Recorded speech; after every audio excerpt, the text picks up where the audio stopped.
Beleza, estamos gravando. Tá muito. Eu também tô achando meio estranho, mas vamos lá.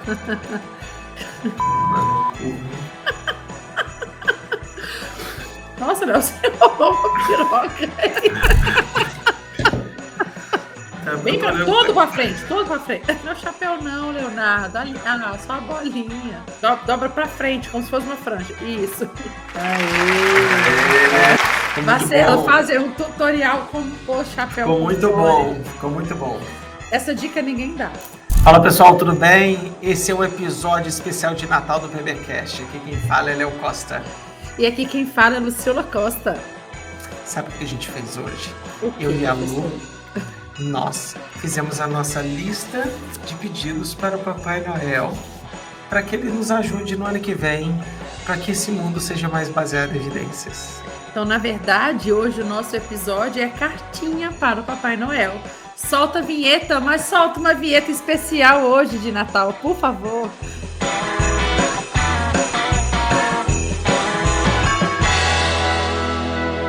Pessoal, a gente está na semana do Natal.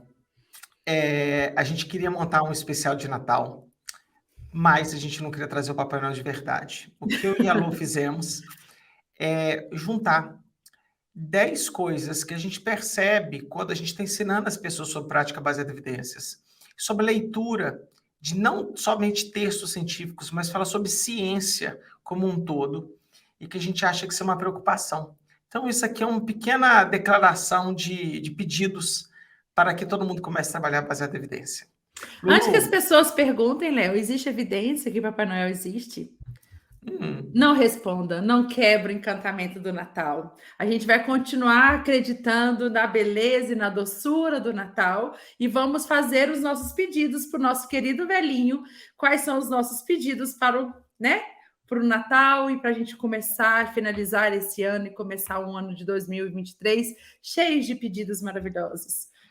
Legal. Vamos lá, Lu. O primeiro pedido talvez seja o pedido mais amplo e talvez o mais difícil para o Papai Noel resolver para a gente. Qual que é, Lu? A gente gostaria de pedir, um mundo com maior letramento científico. Por quê? Pois é. Letramento científico é um nome... Eu acho horrível esse nome, tá, Lu? Aprendi isso com o Felipe Reis, que o termo certo é letramento científico. É porque, apesar da gente ter ido para a escola, apesar da escola ter as disciplinas de ciência, parece que a nação como um todo, ela não é educada ao redor do método científico. Então as pessoas não conseguem entender como que funciona a ciência por si só. Sabe essa história? Assim, ó, é muito importante todo mundo entender, e talvez se você não for letrado cientificamente, tudo bem também. Mas eu garanto que se você fosse letrado, ou se você quer se tornar letrado cientificamente, você vai conseguir entender um monte de pegadinha que você é colocado todos os dias. Vou dar um exemplo muito bobo. Um princípio básico da ciência, né, Lu? É o princípio da hipótese nula. O princípio da hipótese nula diz o seguinte: a gente sempre vai apostar que aquela hipótese de estudo não vai se converter. Ela não vai existir no mundo real. E isso é muito legal de pensar. E a gente só vai acreditar que essa hipótese nula está errada se eu tiver um conjunto de dados que me prove que essa hipótese nula está errada. Em outras palavras, Lu, se eu não sei se algo funciona, eu tenho que assumir que não funciona. E não o contrário. Essa é a primeira dica que a gente queria pedir para o Papai Noel, dar uma força aí para nós. E aí, quando a gente fala sobre isso, eu estou aqui pensando em quando você fala. Como professora do meio universitário, é um desejo que a gente sempre tenha, que a gente consiga passar para isso para todos os universitários. Mas a gente gostaria de ir além, né, Léo? Se fosse possível formar as pessoas, independente se elas vão cursar ou não no nível superior. Porque se isso é ensinado a nível de ensino básico, as pessoas ela tem uma noção maior do que questionar, do que acreditar, E quando ela conhece um pouquinho como funciona a ciência, como os estudos são feitos, como deveria ser feito todo o processo científico, fica mais fácil educar essa pessoa no futuro sobre qualquer coisa. Perfeito. Gente, o que a gente quer aqui nesse primeiro pedido é estimular o seu senso cético, que você tenha a capacidade, ou pelo menos você tente duvidar das afirmações que as pessoas fazem para você. O E entra brasileiro. no segundo pedido, né? O que as pessoas Uhum, têm o maior ceticismo frente às afirmações científicas. perfeito. E aí é muito louco. E aí a gente vai começar a falar de saúde, né, Lu? Eu estava lendo aquele livro de novo, Lu, que chama The Scientist in Wonderland, que é Uhum. feito por um maior cientista do mundo de terapias alternativas e complementares. Essa história é fantástica, eu recomendo a todo mundo que lê esse livro. E ele fala o seguinte: os maiores, essa palavra é horrível, né? Os charlatões, os grandes charlatões da saúde, eles têm algumas características que são fáceis de identificar. A gente gostaria de contar isso para você ficar cético nessa hora. A primeira coisa que esse cara tem é que ele é extremamente acolhedor. Extremamente acolhedor. Ele vai fazer aquela consulta incrível, demorada, ele vai olhar nos seus olhos, ele vai fazer o que todo mundo deveria fazer. Mas todo cara que vai passar sua perna ou que vai te promover um tratamento baseado em pseudociência, ele é extremamente acolhedor. Acolher é um problema, Lu? Não, acolher não Não. é um problema. Mas ele vai te prometer cada cura, cada milagre, que ele vai falar, eu vou resolver o que ninguém resolveu antes. E o meu tratamento ele é específico para você, ele não contém efeitos colaterais. E os resultados são incríveis. Sabe o que assusta, Lu? As pessoas não desconfiam disso. Um resultado incrível, individualizado, sem efeitos colaterais. Isso viola vários princípios da ciência da saúde. Primeiro, resultado incrível em ciência da saúde praticamente não existe.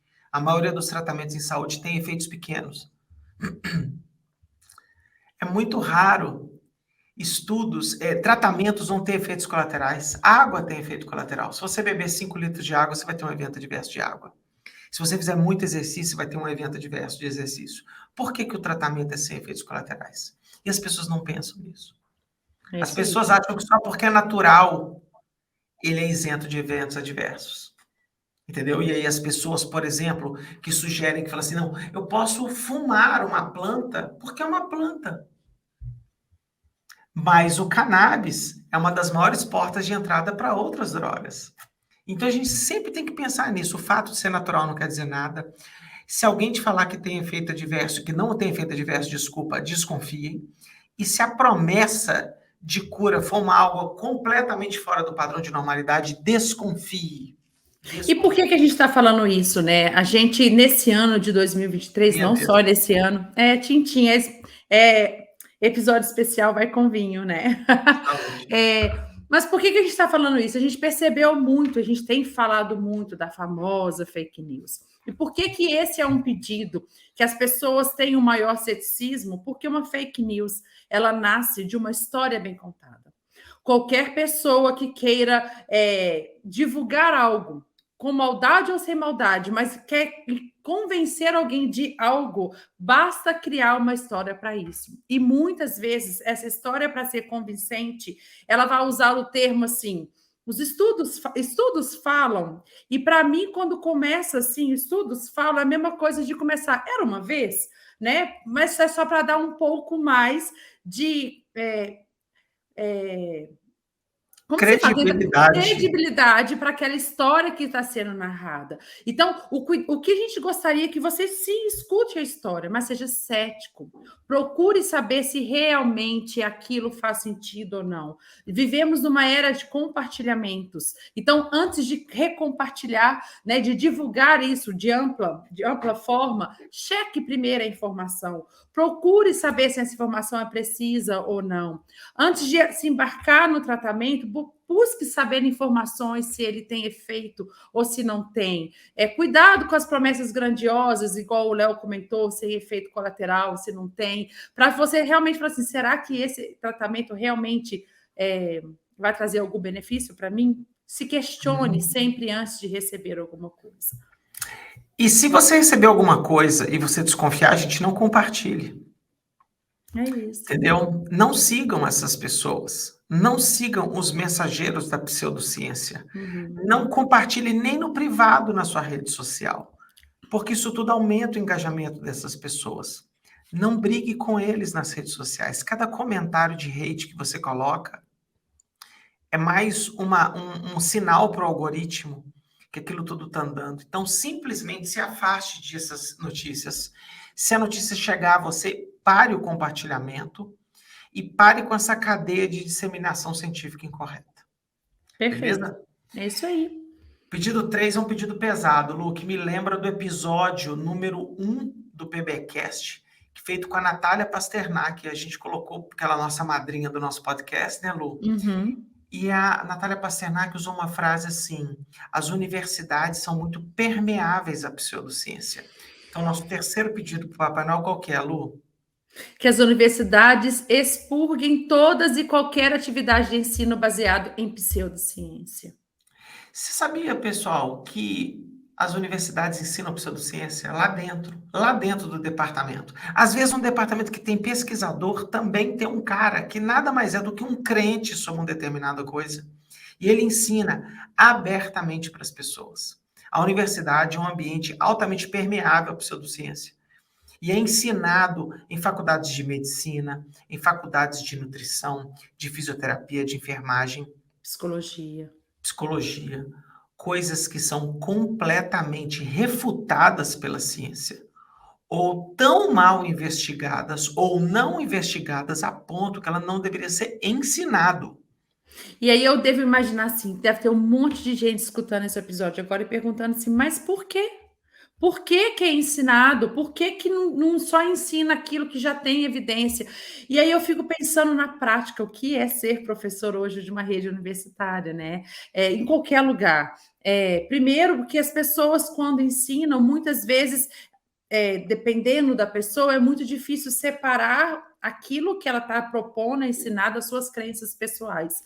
Muitas vezes, nós, professores, somos contadores de história, a gente quer aprender a turma, e muitas vezes a gente mistura um pouco a crença para passar algum conhecimento. Ou talvez, muitas vezes, são professores que não se atualizam com tanta frequência. Já tem um material montado, que já dá aula disso há muito tempo, e que no outro ano ele repete o mesmo material e vai repetindo com o passar dos anos, sem atualização daquela aula, sem buscar por novas fontes, sem buscar por novos conhecimentos. Infelizmente, a gente vê que isso acontece com uma certa frequência dentro do meio universitário. Sabe qual é o problema do meio universitário, Lu? Os alunos têm pouca voz. É dada muita voz para nós, professores. A gente tem um poder muito forte dentro da sala de aula e o aluno não é convidado para o debate. E ele não pode fazer uma coisa deveria ser a coisa mais natural no ambiente universitário, que é questionar. Uhum. Então, assim, é um dever, é um direito do aluno, não é um dever, é um direito do aluno questionar as afirmações que o professor faz. O professor não é O o dono dono do absoluto da conhecimento. verdade do conhecimento. Então, gente, uma pergunta boba que todo aluno pode fazer é falar, professor, existe evidência que esse tópico que está sendo ensinado na aula de hoje, de fato, é verdadeiro? Sabe? Eu me assusto um pouco quando eu vejo um professor falando de microfisioterapia dentro de uma sala de aula, ou de Uhum. homeopatia dentro de uma sala de aula, ou de constelação familiar dentro de uma sala de aula. Uhum. Eu adoraria ouvir os argumentos científicos dessas pessoas para me convencer que não estou perdendo meu tempo dentro da sala de aula. Essa simples pergunta, e não é uma pergunta agressiva, professor, onde eu posso ler textos científicos de alta qualidade que dê suporte a essas afirmações que estão sendo feitas dentro de sala de aula? E se isso acontecesse com maior frequência, os professores iam pensar mais, iam se preparar mais para enfrentar isso. E se o seu professor falar, esse negócio de evidência não serve para nada, você acabou de identificar um professor que não é baseado em evidências. Ele simplesmente está ali colocando as coisas que ele pensa. É isso. O que a gente percebe é que muitas vezes o professor não se atualiza porque não sabe dos conceitos de prática baseada em evidência, e muitos deles talvez não acreditam que é tão transformador assim a ciência andar tão rápido. Muitos tratamentos que parecem funcionar ou que era rotineiramente usado na prática clínica, basta vir uma ciência de excelência e qualidade para mostrar que não era bem assim, que a gente deveria ter cautela para usar aquele tratamento. Então, aquele professor que se atualiza, que lê artigo com frequência, ele fica ciente da transformação daquele conhecimento que está sendo ensinado. E eu acho que muitos professores não se atualizam tanto assim por falta de conhecimento de base de dados, de artigo científico e leitura em geral. Ô Lu, e eu não espero que os professores sejam 100% atualizados a cada ano, a cada semestre com seus alunos. A velocidade do conhecimento é muito rápida e ela pode passar por cima de você e você nem sabe, né, que está acontecendo. Então, às vezes, você pode estar passando uma informação desatualizada. O que me preocupa muito, Lu, é pseudociência mesmo, no sentido literal da palavra. A pessoa está falando uma coisa que está na cabeça dela, porque ela viu alguém fazer, porque ela acha legal, e ela ensina aquilo com a credibilidade de um professor, usando a autoridade que o professor tem da sala de aula, e essa autoridade não respaldada por um mínimo conjunto de dados. Perfeito. Né? E eu acho que um ambiente mais racional, que é o ambiente universitário, ele deveria ser um ambiente mais pautado pelos dados e menos pautados pelo achismo. E pela crença. Né? É isso aí. O quarto pedido é um pedido bem do cientista, né, Lu? Quando a gente estava escrevendo esse pedido para o Papai Noel, o pedido é muito tranquilo. É que os cientistas se preocupem menos em publicar muito, mas publicar bem. Existe um movimento produtivista no mundo todo que abala, inclusive, a saúde mental de orientadores de mestrado, doutorado e seus alunos, numa busca enlouquecedora por uma publicação frenética de artigos científicos. Tá? Eu vou dar um exemplo muito bobo aqui, Lu, que está na nossa legislação do Brasil. A CAPES, que é um órgão maravilhoso, não me entendam mal, tá? Não é uma crítica. Ela exige que um programa de doutorado nota 5 tenham entre 15, 16, 20 professores. E esses professores têm que orientar um número X de alunos. Então, o volume de produção intelectual de um programa de mestrado ou doutorado nota 5 na CAPES, ou mais, vai formar um número gigantesco de informação. Eu e a Lucila fizemos o nosso doutorado num departamento que tinha 4 professores. Só que esses 4 professores publicam mais artigos no New England Journal, na Lancet, no British Medical Journal, do que a maioria esmagadora de todos os programas do Brasil. Só que aquele departamento onde a gente fez doutorado, se ele fosse no Brasil, ele não existia, porque ele não tem um número mínimo de docentes para orientar. Então, a cultura produtivista, simplesmente publiquei mais um artigo, ela tem que ser repensada em trocas de vamos publicar artigos científicos que modificam, de fato, a vida das pessoas.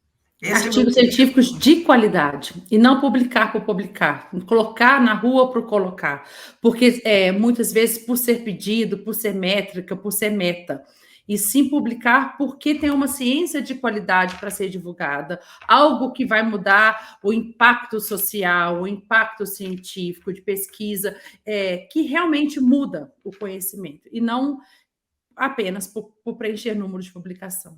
Exato. A gente preocupar em resolver os problemas da sociedade, tá? Porque, Lu, lá nas nossas formações em prática baseada em evidência, a coisa que a gente mais ouve dos alunos é falar assim, mas por que esse artigo existe? Ele é ruim, ele é pequeno, ele tem muito viés, como é que isso foi publicado? Ele é publicado porque o meio científico permite isso. Ele é um meio aberto, ele é um meio inclusivo, e eu não estou falando que você tem que excluir, mas se não houvesse uma pressão do sistema para que você publicasse tanto, talvez você poderia concentrar os seus esforços em publicar menos, mas publicar melhor. Então, esse é um pedido quase meu e seu para o Papai Noel sobre isso. É isso aí. O quinto, claro que é um pedido do Léo, né? A Lu pega no meu pé toda hora.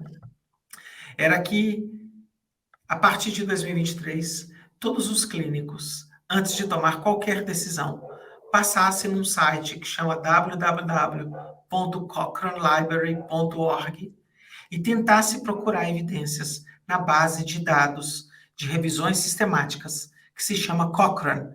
Cochrane vem do nome Archibald Cochrane, de um homem que inventou esse negócio todo, tá? A razão disso é muito simples. Existe uma evidência claríssima que revisões sistemáticas da Cochrane têm melhor qualidade do que qualquer outro tipo de revisão sistemática. E ali deveria ser a porta de entrada para qualquer clínico que tem dúvidas sobre tomada de decisão de pacientes. E talvez a maioria das suas dúvidas vão ser resolvidas ali naquele ambiente, tá? Tem Cochrane para tudo? Não, não tem Cochrane para tudo. Tem. Tem Cochrane atualizada para tudo? Não. Também não. Mas que a maioria das soluções dos problemas da sociedade estão ali dentro da Cochrane, então. Pasme, as pessoas que escutam a gente aqui direto no PBcast falam assim, mas isso a gente já faz. Mas engano seu, muitos profissionais da saúde não têm o conhecimento do site da Cochrane Library, não têm o conhecimento de como ler uma revisão sistemática, não sabe a importância daquele sumário da literatura para aquela área e principalmente para os tratamentos que eles oferecem. Então, ter o conhecimento e utilizar a Cochrane para a sua tomada de decisão, se todo clínico começasse a fazer isso, já mudaria muita coisa na tomada de decisão para o melhor atendimento para os nossos pacientes. E mais, né, Lu? A Cochrane, às vezes eu falo assim, bom, um psicólogo atendendo um paciente, o paciente pode ter dúvidas sobre uma doença na família dele. O psicólogo pode acessar a Cochrane para ajudar esse paciente a ter informação sobre outros problemas de saúde. Então, quando eu falo ler Cochrane, eu já li Cochrane para problemas que a minha mãe teve, que a minha sobrinha teve, que o meu filho teve. Então, você vai se alimentar de informações de altíssima qualidade, não só para os seus pacientes, mas também para você, para sua família, para as pessoas que você ama. Então, é engraçado que um dia a gente escutou um comentário, né, Léo? Acho que foi um médico que escreveu para a gente, falando assim, nossa, eu gosto de ouvir o PBcast porque vocês nem são médicos, são fisioterapeutas, e vocês conseguem falar de vários assuntos diversos, né, de uma forma como se tivesse muito conhecimento sobre aquilo. E o que a gente praticamente faz, né, Léo, é quando a gente vai fazer algum episódio ou quando alguém nos pede alguma informação sobre alguma condição de saúde, a primeira coisa que a gente faz é uma busca, principalmente na Cochrane Review, na Cochrane Library, busca para ver se tem uma revisão sistemática sobre o assunto, lê, interpreta e passa a informação que ali está presente.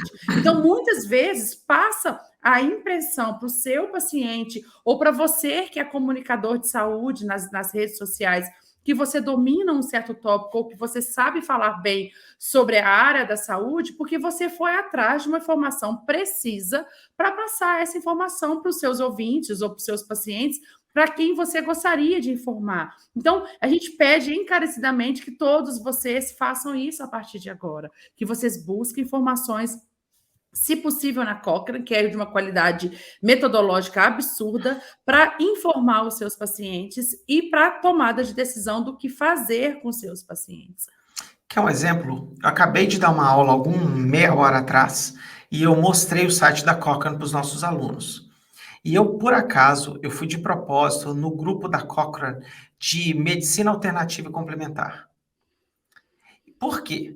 Porque a maioria dos médicos integrativos ou terapeutas alternativos e complementares usam um discurso anticientífico que diz mais ou menos o seguinte: a ciência não é capaz de medir as coisas que eu faço, nem medir os efeitos das terapias que eu faço.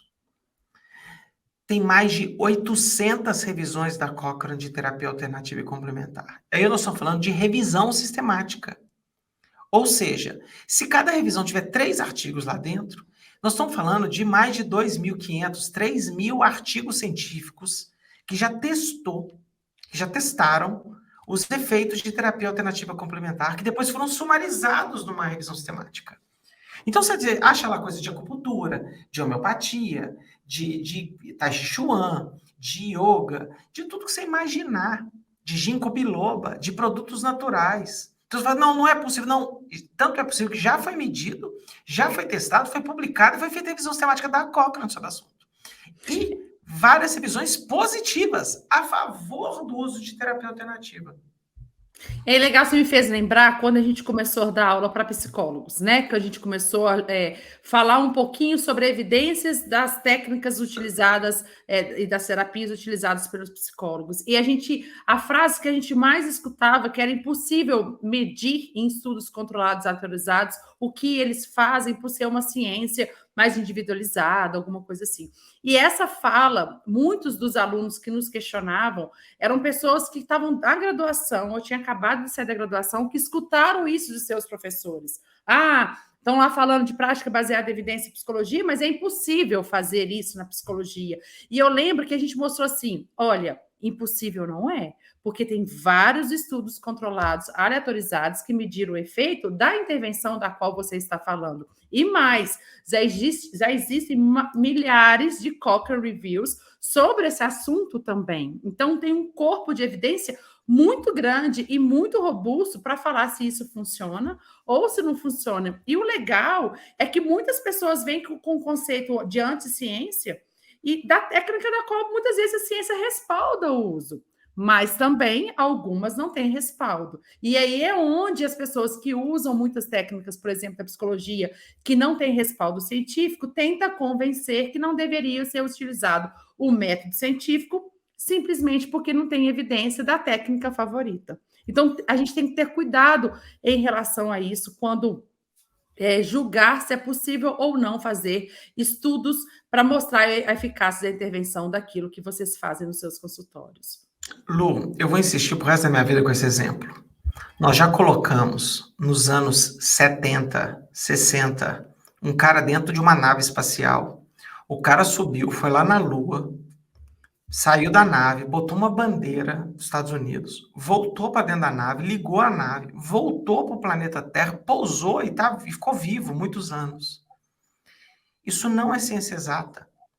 Você tem milhões de variáveis ali incontroláveis. Se alguém conseguiu fazer isso, como que você não vai conseguir fazer um ensaio clínico de psicanálise, por exemplo? Entendeu? É simplesmente um pensamento anticientífico. Ou, eu concordo que a Lu fala, é não entender como a ciência funciona. Que a ciência está adaptada, está pronta para isso. Não é má fé, não é má vontade, é não entender como que funciona a ciência. Ou como esses estudos são feitos. Que muitas vezes eu percebo quando a gente ensina como esses estudos são conduzidos, o quanto que eles são pragmáticos, o quanto que é possível individualizar até dentro de um estudo controlado e autorizado, a respeitar a individualidade do paciente, quando a gente explica que tudo isso é possível dentro do estudo, a pessoa, nossa, eu não sabia que era assim que era feito, por isso eu criticava. Então, antes de criticar, tenta entender um pouquinho como é conduzido, para que você consiga entender se é possível ou não conduzir um estudo dentro daquilo que você atua no seu consultório. Perfeito. Pedido número 6 para o Papai Noel, isso é bem legal. É uma coisa que mistura estilo de vida e a indústria natureba, tá? Eu vou tentar fazer um argumento fácil aqui agora. Ninguém tem dúvida que um estilo de vida saudável vai te fazer uma pessoa mais saudável. Se você dormir bem, tiver pouco estresse, se você comer bem, se você fizer atividade física regular, etc. Isso vai te colocar numa situação de menor risco do que se você não tivesse essas coisas. Vírgula. Anular a possibilidade de acionar tratamentos farmacológicos, porque existe uma indústria que ganha dinheiro com isso, é simplesmente irracional. Né, Lu?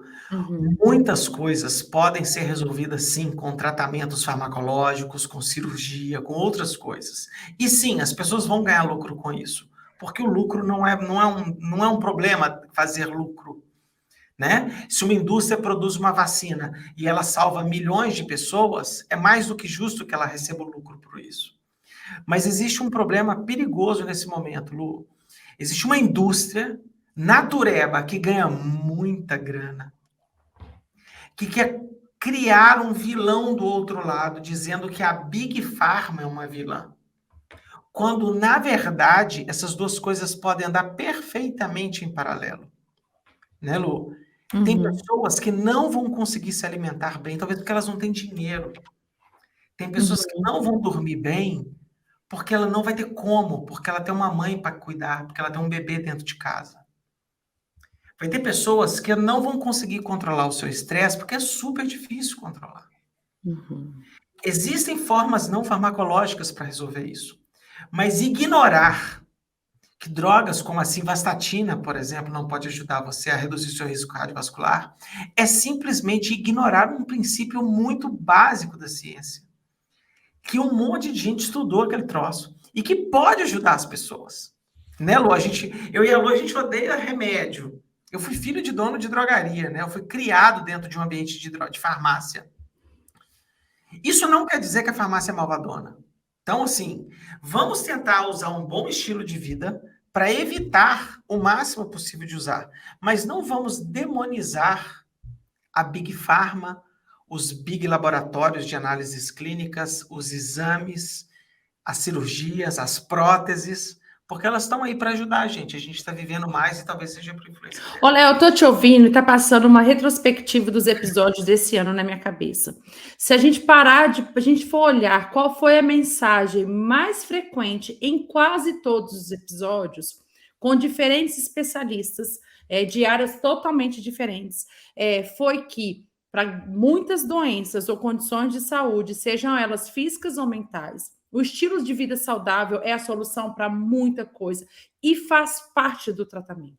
Então, a gente viu o episódio que foi no ar semana passada, falando com o psiquiatra Renato falando, a gente viu o doutor Souto falando, então a gente viu várias pessoas falando do estilo de vida e que faz parte do tratamento.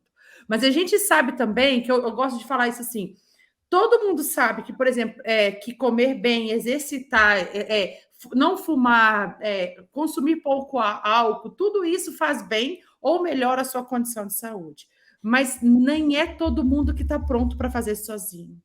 Se fosse só dar informação, olha, você está obeso porque você deveria comer menos, faz uma dieta ou faz um exercício, se fosse só falar essa frase, não existiria pessoas com esses problemas. Então, tem pessoas que, sim, conseguem mudar o estilo de vida e conseguem melhorar as suas condições de saúde sem a necessidade de nenhum medicamento. Mas muitos vão precisar de algum medicamento para dar um start ou para fazer aquilo que tem que ser feito para melhorar aquela condição de saúde.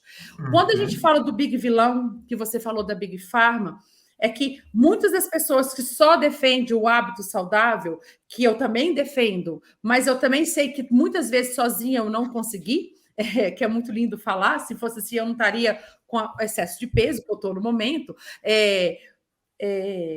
a gente tem que lembrar que algumas vezes a gente precisa de ajuda. Esse é o primeiro ponto. Mas as pessoas que contra essa ajuda falam assim, mas é a Big Pharma querendo lucrar, então vamos para o lado muito natural. Então toma aqui um suplemento, toma aqui uma vitamina, toma aqui algo natural e esquece que isso também é comercial. Tem muitas pessoas da linha natural que falam assim, olha, a gente vai comer só comida de verdade, a gente vai só alimentar de coisas de verdade e também tomar um suplemento, porque a gente não come tão diversificado assim que a gente precisa de algum suplemento alimentício. E aí eu questiono isso também, será que precisa mesmo? Tem vários artigos que mostram que tomar complexos de vitaminas sem déficit de alguma vitamina, observado em coortes de longa duração, aumenta a mortalidade. Então, não é simplesmente porque é natural, porque é vitamina, vamos tomar. Porque a gente sabe o quanto que o nosso corpo tem a capacidade de absorver. E tomar em excesso, por tomar, né, o nosso corpo vai simplesmente eliminar.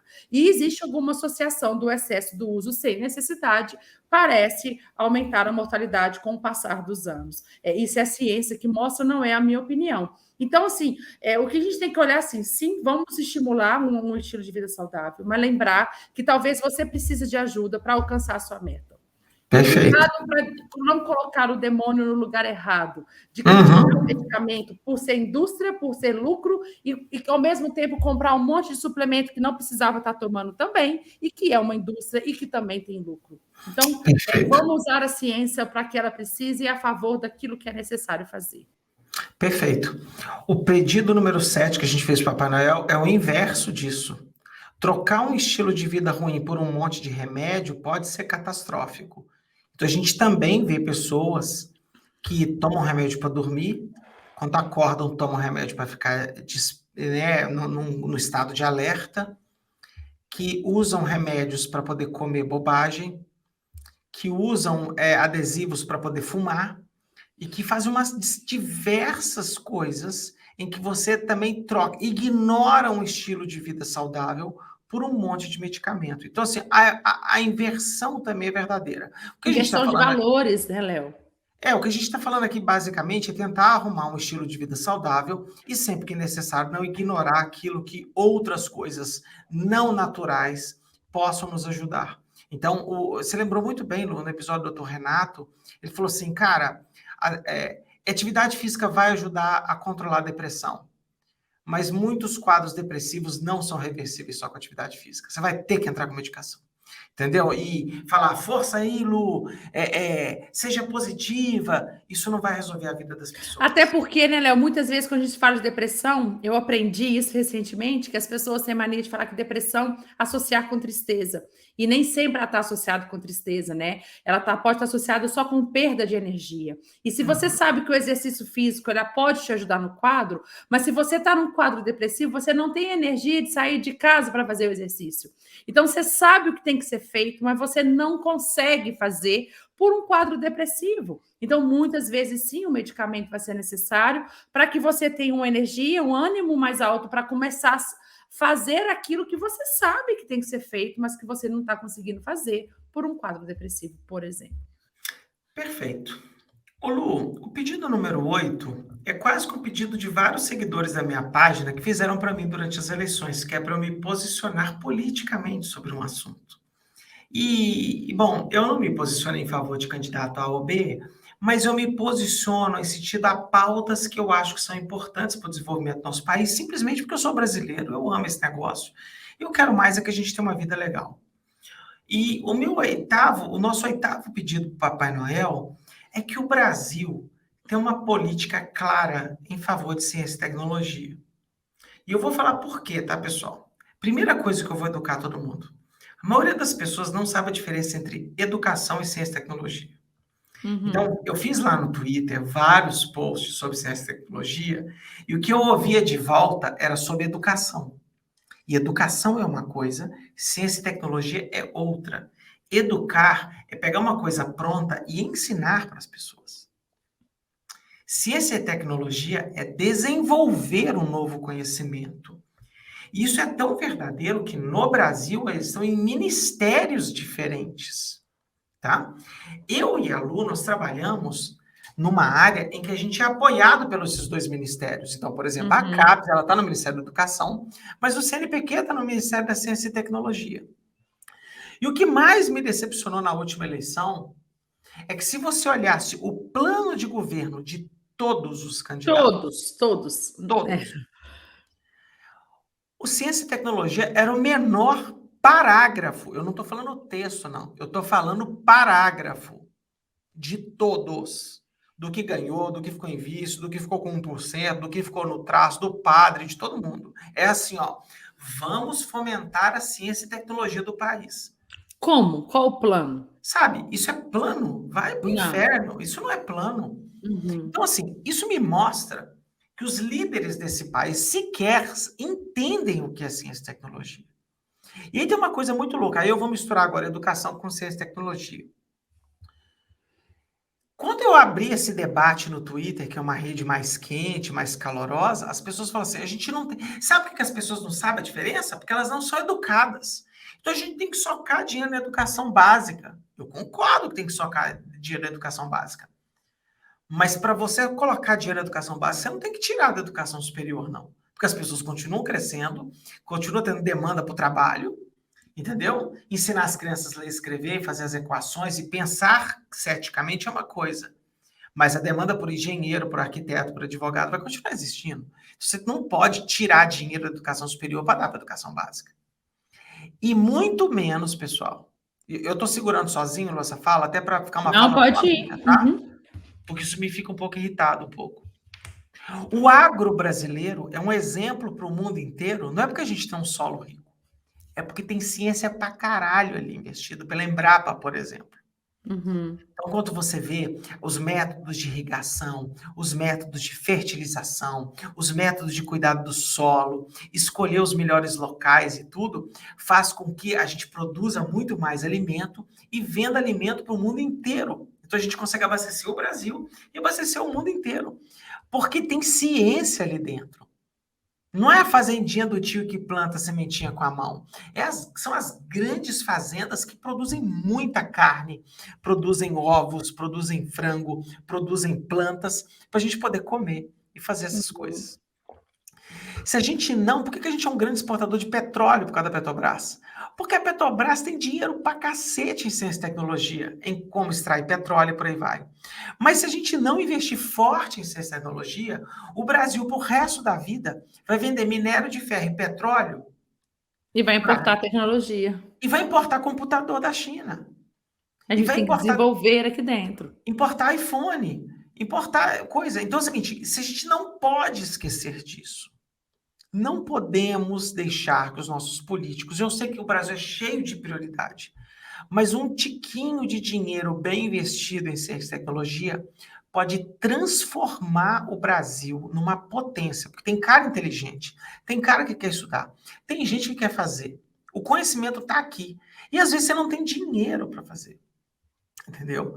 E sim, gente, a ciência no Brasil e no mundo inteiro ela é criticamente dependente do Estado. O dinheiro vem do governo. A gente tem poucas agências de fomento privadas no Brasil. A gente já tem o Instituto Serrapilheira, tomara que tenham mais. A Petrobras, por exemplo, ela tem o próprio centro de ciência dela.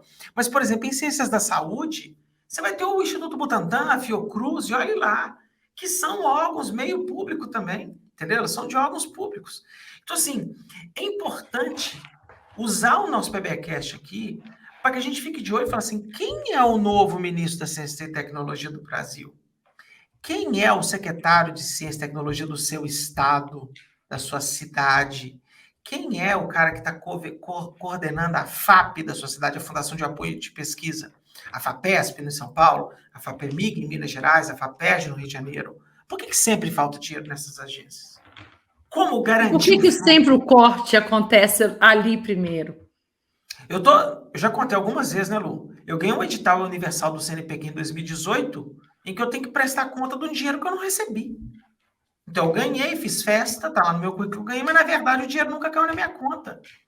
Isso é surreal, entendeu? Então, assim, como que nós vamos desenvolver tecnologia no país e ciência, sendo que o dinheiro ele é muito, muito, muito pouco e a população não tem ciência disso? Lu, o item 9 do nosso pedido de presentes para o Papai Noel é para que os nossos governantes pensem nas pessoas que, de fato, precisam fazer pesquisa no país, que são os estudantes de mestrado, doutorado e pós-doutorado desse Brasil e de iniciação científica. Vou falar por quê. Para quem não sabe, as bolsas de estudo desses alunos são de um valor incompatível com a vida humana nesse momento, dado a tarefa que eles têm. Por favor, não me entendam mal. Um bolsista de iniciação científica ganha em torno de R$ 400 por mês. Um aluno de mestrado ganha 1.500. Um de doutorado ganha R$ 2.000. Imagine um aluno de mestrado em que ele é obrigado a ficar em dedicação exclusiva. Ele é obrigado a ficar em dedicação exclusiva, a trabalhar 40 horas por semana, numa cidade igual São Paulo, por 2 anos, recebendo R$ 1.500, que é mais ou menos R$ 200 acima do salário mínimo. É muito difícil você recrutar bons cérebros com esse valor. Isso faz com que o mundo acadêmico esteja ficando menos atrativo para essas pessoas. Né, Lu? Então tem que tomar muito cuidado com isso. Não há reajuste de valor de bolsa desde 2013. tá? Então, assim, daqui a pouco, o salário mínimo vai pegar as bolsas. Isso não é bom. Eu não estou querendo fazer uma comparação de quem ganha salário mínimo que tem que ganhar mais ou menos do que um bolsista. Ô, Léo, mas deixa eu fazer um corte aí. Talvez tem pessoas perguntando isso. Ah, mas tem um monte de gente por Brasil que ganha um salário mínimo. Mas vamos pensar assim: as pessoas que estão fazendo uma titulação, um mestrado, um doutorado, são pessoas que já cursaram um curso superior. E aí a média salarial das pessoas que cursaram um curso superior é maior do que um salário mínimo. E essas pessoas estão fazendo a titulação máxima que uma pessoa pode ter, que é o nível de mestrado e de doutorado. E as pessoas têm que lembrar que fazer mestrado dura em torno de 2 anos, mais um período para começar a escrever um projeto, entrar no doutorado, mais 4 anos. É em torno de, no mínimo, 6 a 7, 8 anos que você ganha esse salário no momento que você está constituindo família, que você está arrumando a sua vida, e que muitas pessoas de salário mínimo também, mas você está fazendo o topo da formação acadêmica e que talvez você também tenha o potencial de ganhar muito mais do que um salário mínimo. E o que a gente percebe é que as pessoas não estão dispostas de abrir mão daquilo na qual ela se formou e do potencial de salário que elas têm para parar tudo para fazer um estudo porque não tem condição de manter a sua família ou seus estudos com os valores das bolsas. E com isso, a gente perde um monte de item que a gente falou para cima, que a gente pediu para o Papai Noel. Como é que faz uma ciência de qualidade sem um aluno de dedicação exclusiva?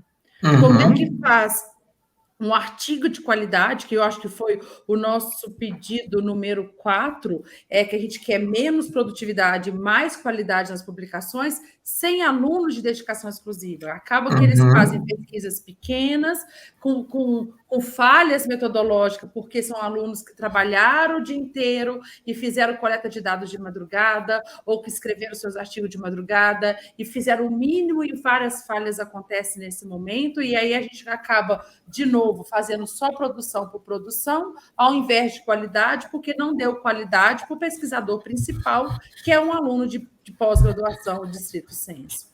Ô Lu, e a gente quer que. A gente tem falado, a gente já fez um podcast sobre saúde mental na pós-graduação com o Wesley Delanogari. Um dos fatores em que a saúde mental da pós-graduação dos alunos ela é afetada é porque o moleque, ou ele está tendo que fazer um bico ali e outro ali, correndo um risco de ser denunciado, ou porque ele não consegue sentar na frente de um computador sabendo que talvez ele não consegue pagar o aluguel onde ele vai morar, né? Ou o que a gente vê que é o perfil de muita gente hoje, abre mão da bolsa e trabalha. E aí a gente tem um programa de mentoria, né, Léo? Todo mundo sabe que a gente tem um programa de mentoria que ajuda os graduandos ou alunos de TCC a finalizar o seu texto, a gente mentora eles no processo científico durante esse período. A gente escutou de muita gente assim, eu trabalho 40, 50 horas semanais e no topo disso eu tenho que escrever, coletar, analisar, um cansaço extremo. Então, onde que está a saúde mental dessas pessoas que estão fazendo pós-graduação com tantas tarefas assim? E eu sempre brinco, não é simplesmente estudar. Quando a gente faz uma pós-graduação lato sensu, que é uma especialização, você está sentado ali só absorvendo novos conhecimentos. Quando você faz uma pós-graduação estrito sensu, você está produzindo conhecimento que não existe ainda. Você está criando algo novo. E para criar algo novo, para você ser criativo e descobrir algo novo, você tem que ter tempo para pensar, para ser criativo, para elaborar, para discutir, para colaborar com pessoas, para que a descoberta de uma ciência de qualidade ela venha. E fazer isso com pressão, com família, filhos, trabalho, e o prazo que é se dado para fazer a pós-graduação, não tem como manter a sanidade mental de muitas pessoas. Perfeito. A gente aqui, ó, tô falando correção por inflação, hein? Se corrigisse a inflação de 2013 para cá, que eu não faço ideia qual que seja, essas bolsas tinham que estar muito maiores do que estão. E o sistema está sangrando. Então, é mais uma coisa que tem que ser olhada aí para frente, tá bom? Lu. Então, Papai Noel, por favor, olhe pelos bolsistas. É isso aí, é isso aí. Tem vários auxílios que o governo está dando, tem que lembrar que tem 200 mil brasileiros que são bolsistas de mestrado, doutorado ou pós-doutorado, que precisam de melhorar o seu Ô, fôlego. Léo, posso falar uma coisa que vem na minha cabeça, que é uma coisa que a gente sempre Claro. comentou entre a gente? Tem gente que pergunta, professora, quanto é que são as bolsas fora do país, né? Talvez não são tão altas também, né? Nenhuma é absurdamente alta, mas a grande diferença é assim, que fora do país a gente percebe que os alunos são dedicação exclusiva, a maioria deles. E para fazer pós-graduação, por exemplo, um doutorado, no período de 3 anos e meio a 4 anos, são alunos de dedicação exclusiva, que só fazem doutorado e não trabalham no período que está fazendo o doutorado.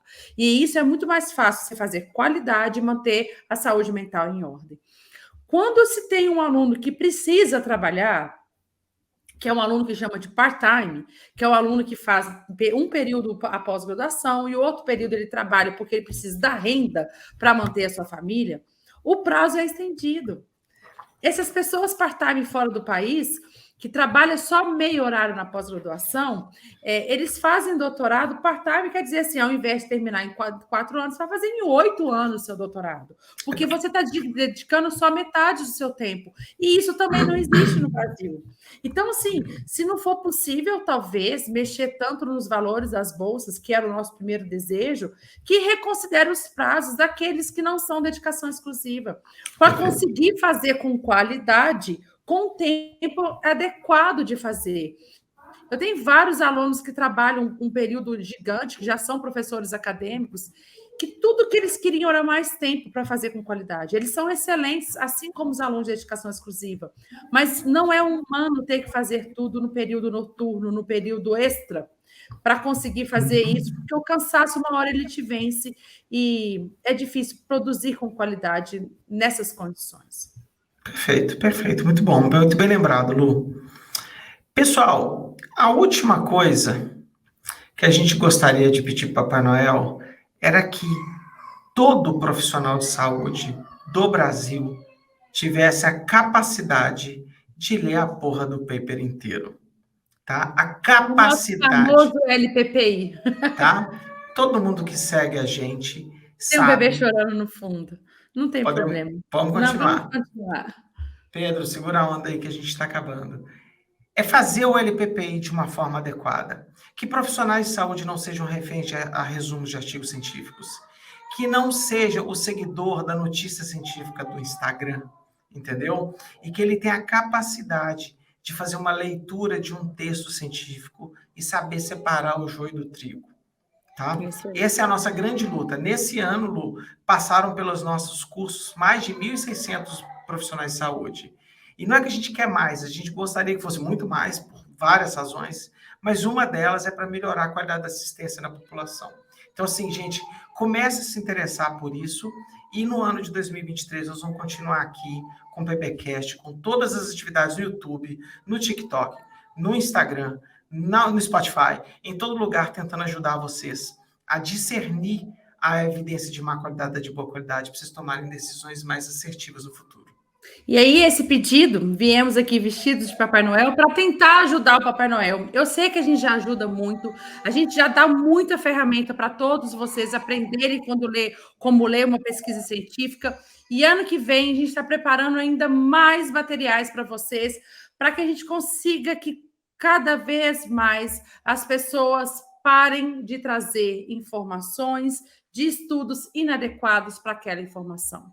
Por exemplo, descobrimos um novo tratamento para o câncer, o estudo ainda está no ratinho, de tentar trazer informações da bancada diretamente para a aplicação da prática clínica, porque simplesmente leram só o resumo e parece que o resumo deu informação. Pum, descobrimos um novo cura para a dor lombar, a cura para o câncer, e quando lê-se o paper inteiro, na verdade, o paper não está falando isso ainda. Então, o nosso movimento para que todo mundo leia as pesquisas na íntegra e saiba interpretar, e saiba decidir qual é o tipo de pesquisa para cada pergunta científica que vocês têm, é porque a gente pare de disseminar fake news, que volta lá no pedido inicial.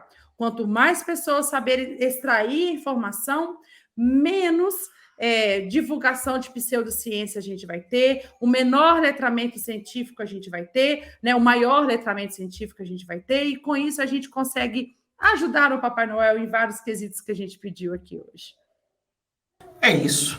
Lu, temos um bebê chorando lá fora. Chegou a hora de terminar o nosso PBcast. Eu queria desejar para todo mundo um Feliz Natal, que vocês tenham um ano de 2023 maravilhoso. Fica com a gente, segue a gente aqui no YouTube, no Spotify, nas suas plataformas de podcast. Siga a gente nas redes sociais e que vocês tenham um ano de 2023 maravilhoso e tenho certeza que eu e a Lu vamos estar aqui do lado de vocês, tá bom? É isso aí, eu não queria desejar um Feliz Natal com a família chorando no fundo, mas é assim que funciona, que a gente quer, né? Vida real é assim que funciona, então eu queria também desejar um Feliz Natal para todo mundo, agradecer todo mundo que ficou com a gente durante esse ano, agradecer as pessoas que acreditaram no projeto do PBcast, ano que vem a gente continua firme e forte, se Deus quiser, trazendo muita novidade para vocês, e um Feliz Natal para todo mundo, para suas famílias, que seja um novo ano abençoado em 2023 e até em breve.